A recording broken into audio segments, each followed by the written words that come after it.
ದಾವಣಗೆರೆ ಮತ್ತೆ ಚಿಕ್ಕೋಡಿ ಮಾತ್ರ ಅಲ್ಲ, ಧಾರವಾಡದಲ್ಲೂ ಸಹ ಪಕ್ಷೇತರ ಅಭ್ಯರ್ಥಿಗಳಿಂದ ಆತಂಕ ಶುರುವಾಗ್ತಾ ಇದೆ. ಧಾರವಾಡದಲ್ಲಿ ಲಿಂಗಾಲೇಶ್ವರ ಸ್ವಾಮೀಜಿ ಬಂಡಾಯ ಸ್ಪರ್ಧೆ ಮಾಡಿದ್ದಾರೆ. ಲಿಂಗಾಲೇಶ್ವರ ಸ್ಪರ್ಧೆಯಿಂದ ಬಿಜೆಪಿಗೆ ನಷ್ಟವಾಗುತ್ತಾ? ಹಾಗಾದ್ರೆ ಲಿಂಗಾಲೇಶ್ವರ ಸ್ವಾಮೀಜಿ ಪ್ರಭಾವಿ ಲಿಂಗಾಯತ ಮಠಾಧೀಶರು. ಧಾರವಾಡದಲ್ಲಿ ಲಿಂಗಾಯತ ಮತಗಳು ಚದುರುವಂತಹ ಆತಂಕ ಈಗ ಬಿಜೆಪಿಗಿದೆ. ಧಾರವಾಡ ಲೋಕಸಭಾ ಕ್ಷೇತ್ರದಲ್ಲಿ ಲಿಂಗಾಯತರೇ ನಿರ್ಣಾಯಕರಾಗಿದ್ದಾರೆ. ಲಿಂಗಾಲೇಶ್ವರ ಸ್ಪರ್ಧೆಯಿಂದ ಕಾಂಗ್ರೆಸ್ಗೂ ಸಹ ನಷ್ಟವಾಗುತ್ತಾ? ಹಾಗಾದ್ರೆ ಯಾವ ರೀತಿ ನಷ್ಟ ಆಗುತ್ತೆ? ಲಿಂಗಾಲೇಶ್ವರ ಶ್ರೀ ಹಿಂದೂ ಸಮುದಾಯದ ಜೊತೆಗೆ ಮುಸ್ಲಿಂ ಮತ ಸೆಳೆಯೋದಕ್ಕೆ ಮುಂದಾಗಿದ್ದಾರೆ. ಹೀಗಾಗಿ ಕಾಂಗ್ರೆಸ್ಗೂ ಸಹ ಆತಂಕಕ್ಕೆ ಕಾರಣ ಆಗಿದೆ. ಕಾಂಗ್ರೆಸ್ಗೆ ಪಿಂಜಾರ್ ನದಾಫ್ ಮತಗಳು ಕೈ ತಪ್ಪುವಂತಹ ಸಾಧ್ಯತೆ ಇದೆ. ಲಿಂಗಾಯತರ ಒಳಪಂಗಡ ಜಂಗಮ ಮತಗಳು ಸಹ ಕೈ ತಪ್ಪುವಂತಹ ಸಾಧ್ಯತೆ ಇದೆ. ಈ ಬಗ್ಗೆ ಡೀಟೇಲ್ಸ್ ಪಡೆಯೋಣ. ನಮ್ಮ ಪ್ರತಿನಿಧಿ ಗುರುರಾಜ್ ಹೂಗಾರ್ ಈಗ ಸಂಪರ್ಕದಲ್ಲಿದ್ದಾರೆ. ಗುರುರಾಜ್, ಬಂಡಾಯ ಅಭ್ಯರ್ಥಿಗಳ ಸ್ಪರ್ಧೆಯಿಂದ ಒಳಏಟಿನ ಆತಂಕ ಸಹಜವಾಗಿರುತ್ತೆ. ಈಗ ಲಿಂಗಾಲೇಶ್ವರ ಶ್ರೀಗಳ ಸ್ಪರ್ಧೆಯಿಂದ ಯಾರಿಗೆ ಹೆಚ್ಚು ಆತಂಕ? ಏನ್ ಸಮಸ್ಯೆಗಳು ಕಾಡ್ತಾ ಇದೆ? ಯಾರಿಗೆ ಹಾಗಿದ್ರೆ ಏಟು ಬೀಳಬಹುದು?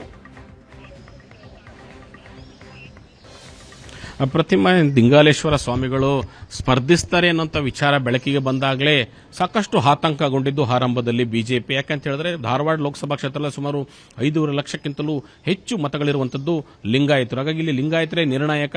ಪ್ರತಿ ಸಾರಿ ಬಿಜೆಪಿ ಗೆಲುವಿಗೆ ಲಿಂಗಾಯತರೇ ಒಂದು ನಿರ್ಣಾಯಕ ಪಾತ್ರವನ್ನು ವಹಿಸ್ತಾರೆ. ಹಾಗಾಗಿ ಲಿಂಗಾಲೇಶ್ವರ ಸ್ಪರ್ಧೆಯಿಂದ ಆರಂಭದಲ್ಲಿ ಬಿಜೆಪಿಗೆ ದೊಡ್ಡ ಮಟ್ಟದ ಪೆಟ್ಟು ಬೀಳಬಹುದು ಅನ್ನುವಂಥ ಒಂದು ಲೆಕ್ಕಾಚಾರಗಳು, ಕ್ಯಾಲ್ಕುಲೇಷನ್ಸ್ ರಾಜಕೀಯ ವಲಯದಲ್ಲಿ ನಡೀತಾ ಇತ್ತು. ಯಾಕಂತ ಹೇಳಿದ್ರೆ ಉತ್ತರ ಕರ್ನಾಟಕ ಭಾಗದಲ್ಲಿ ಹುಬ್ಬಳ್ಳಿ ಧಾರವಾಡದಲ್ಲಿ ಲಿಂಗಾಲೇಶ್ವರ ಸ್ವಾಮೀಜಿಗಳು ಅತ್ಯಂತ ಪ್ರಭಾವಿಗಳು.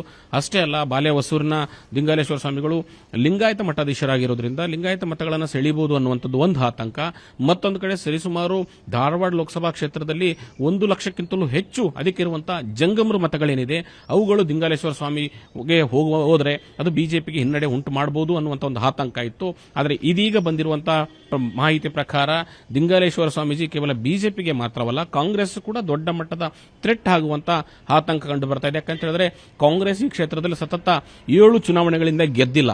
ಈಗ ಒಂದು ಅಹಿಂದ ಅಭ್ಯರ್ಥಿಯನ್ನು ಕಣಕ್ಕಿಳಿಸಿ ಗೆಲ್ಲಲಿಕ್ಕೆ ಒಂದು ಹೊಸ ಪ್ರಯೋಗವನ್ನು ಕಾಂಗ್ರೆಸ್ ಮಾಡಿಕೊಂಡಿದೆ. ಆದರೆ ಈ ಬಾರಿ ಲಿಂಗಾಲೇಶ್ವರ ಸ್ವಾಮೀಜಿಗಳು ಫಕೀರ್ ಲಿಂಗಾಲೇಶ್ವರ ಸಿರಟ್ಟಿಯ ಫಕೀರೇಶ್ವರ ಮಠದ ಪೀಠಾಧ್ಯಕ್ಷರಾಗಿರೋದ್ರಿಂದ ಆ ಮಠ ಏನಿದೆ ಭಾವೈಕ್ಯತೆಯ ಪರಂಪರೆ ಹಿಡುವಂತ ಮಠ ಆಗಿರೋದ್ರಿಂದ ಅಲ್ಲಿ ಸಹಜವಾಗಿ ಮುಸ್ಲಿಮರು ಕೂಡ ಆ ಮಠದ ಭಕ್ತರು ದೊಡ್ಡ ಸಂಖ್ಯೆಯಲ್ಲಿದ್ದಾರೆ. ಹಾಗಾಗಿ ಲಿಂಗಾಲೇಶ್ವರ ಸ್ವಾಮೀಜಿಗಳು ಈಗಾಗಲೇ ತಮ್ಮ ಪ್ರಚಾರಾರ್ಥವಾಗಿ ಮುಸ್ಲಿಂ ಸಮುದಾಯದ ಧರ್ಮಗುರುಗಳನ್ನೆಲ್ಲರೂ ಕೂಡ ಭೇಟಿಯಾಗ್ತಾ ಇದ್ದಾರೆ.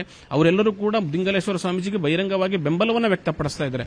ಇದು ಕಾಂಗ್ರೆಸ್ನ ಆತಂಕಕ್ಕೆ ಕಾರಣವಾಗಿರುವಂತದ್ದು. ಕಾಂಗ್ರೆಸ್ನ ಸಾಂಪ್ರದಾಯಿಕ ಮತಗಳೇನಿದೆ, ಪಿಂಜಾರ ಆಗಿರ್ಬೋದು, ನದಾಫ್ ಅಂತ ನಾವೇನು ಕರಿತೀವಿ ಈ ಭಾಗದಲ್ಲಿ ಅವ್ರ ಮತಗಳಾಗಿರ್ಬೋದು, ಮತ್ತು ಮುಸ್ಲಿಂನ ಒಂದಷ್ಟು ಮತಗಳನ್ನ ಏನಾದರೂ ಲಿಂಗಾಲೇಶ್ವರ ಸ್ವಾಮೀಜಿ ಹೇಳಿದ್ರೆ ಕಾಂಗ್ರೆಸ್ ಏನು ಗೆಲುವಿಗೆ ಒಂದು ಪ್ಲಾನ್ ಅನ್ನ ಮಾಡಿಕೊಂಡಿದೆ, ಅದು ಕಷ್ಟ ಸಾಧ್ಯ ಅನ್ನುವಂಥದ್ದು. ಯಾಕಂತ ಹೇಳಿದ್ರೆ ದೊಡ್ಡ ಸಂಖ್ಯೆಯಲ್ಲಿ ಇಲ್ಲಿ ಮುಸ್ಲಿಂ ಮತಗಳು ಕೂಡ ಧಾರವಾಡ ಲೋಕಸಭಾ ಕ್ಷೇತ್ರದಲ್ಲಿ ಸರಿಸುಮಾರು 3.5 ಲಕ್ಷಕ್ಕಿಂತಲೂ ಅಧಿಕ ಮತಗಳಿರೋದ್ರಿಂದ ಇಲ್ಲಿ ಏನಾದರೂ ಲಿಂಗಾಲೇಶ್ವರ ಸ್ವಾಮೀಜಿಗಳು ಒಂದಷ್ಟು ಪ್ರಮಾಣದ ಮತಗಳನ್ನು ತೆಗೆದುಕೊಂಡ್ರೂ ಕೂಡ ಕಾಂಗ್ರೆಸ್ಗೆ ಬಹಳಷ್ಟು ಹಿನ್ನಡೆಯನ್ನು ಉಂಟು ಮಾಡುವಂತಹ ಸಾಧ್ಯತೆ ಇದೆ. ಹಾಗಾಗಿ ಲಿಂಗಾಲೇಶ್ವರ ಸ್ವಾಮೀಜಿಗಳು ಒಂದ್ ಕಡೆ ಜಂಗಮ ಮತ, ಒಂದ್ ಕಡೆ ಮುಸ್ಲಿಮರ ಅಲ್ಪಸಂಖ್ಯಾತರ ಮತಗಳ ಜೊತೆಗೆ ಲಿಂಗಾಯತರ ಮತಗಳನ್ನೇನಾದರೂ ಒಂದಷ್ಟು ತೆಗೆದುಕೊಂಡ್ರೆ ಎರಡೂ ಪಕ್ಷಗಳಿಗೆ ಥ್ರೆಟ್ ಆಗುವಂತಹ ಸಾಧ್ಯತೆ ದೊಡ್ಡ ಮಟ್ಟದಲ್ಲಿದೆ. ಈಗಾಗಲೇ ಲಿಂಗಾಲೇಶ್ವರ ಸ್ವಾಮೀಜಿಗಳಿಗೆ ಒಂದ್ ಕಡೆ ರೈತ ಸಂಘಟನೆಗಳು, ಮಹದಾಯಿ ಹೋರಾಟಗಾರರು, ರಾಜ್ಯ ರೈತ ಸಂಘ, ಹಸಿರು ಸೇನೆಯ ಮುಖಂಡರುಗಳು ಬಹಿರಂಗವಾಗಿ ಬೆಂಬಲವನ್ನು ವ್ಯಕ್ತಪಡಿಸಿರೋದ್ರಿಂದ ಈ ಎರಡೂ ರಾಷ್ಟ್ರೀಯ ಪಕ್ಷಗಳಿಗೆ ಲಿಂಗಾಲೇಶ್ವರ ಶ್ರೀ ಮುಲ್ಲಾಗಿ ಕಾಡುತ್ತಿರುವಂತದ್ದು ಕೂಡ ಇಲ್ಲಿ ಸ್ಪಷ್ಟ. ಆದರೆ ಮತದಾನ ಇನ್ನು 10-15 ದಿವಸ ಬಾಕಿ ಇರೋದ್ರಿಂದ ಯಾವ ಪ್ರಮಾಣದಲ್ಲಿ ಲಿಂಗಾಲೇಶ್ವರ ಸ್ವಾಮೀಜಿಗಳು ಮತವನ್ನು ಸೆಳೀತಾರೆ ಅನ್ನುವಂಥದ್ದು ಕೂಡ ಸಾಕಷ್ಟು ಲೆಕ್ಕಾಚಾರಗಳಿದೆ. ಯಾಕಂತ ಹೇಳಿದ್ರೆ ಈ ಹಿಂದೆ 2004ರಲ್ಲಿ ಮಹಾತ್ಮ ದೇವಿ ಇಲ್ಲಿ ಸ್ಪರ್ಧಿಸಿದಾಗ ಕೇವಲ 25,000 ಮತಗಳನ್ನು ಪಡೆಯಲಿಕ್ಕೆ ಮಾತ್ರ ಸಾಧ್ಯವಾಯಿತು. ಹಾಗಾಗಿ ಬಿಜೆಪಿ ಹೇಳುವಂತದ್ದು ಇಲ್ಲಿ ಲಿಂಗಾಲೇಶ್ವರ ಸ್ವಾಮೀಜಿಯ ಸ್ಟ್ರಾಟಜಿ ವರ್ಕೌಟ್ ಆಗೋದಿಲ್ಲ.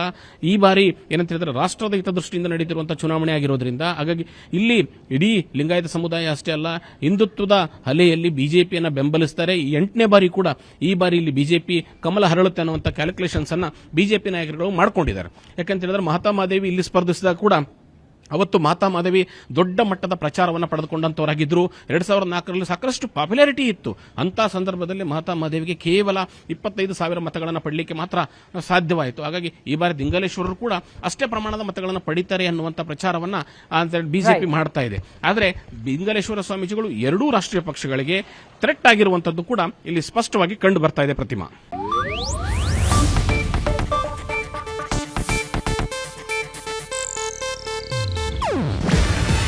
ಇದು ಏಷ್ಯಾ ಏಷ್ಯಾನೆಟ್ ನ್ಯೂಸ್ ನೆಟ್ವರ್ಕ್ ಪ್ರಸ್ತುತಿ.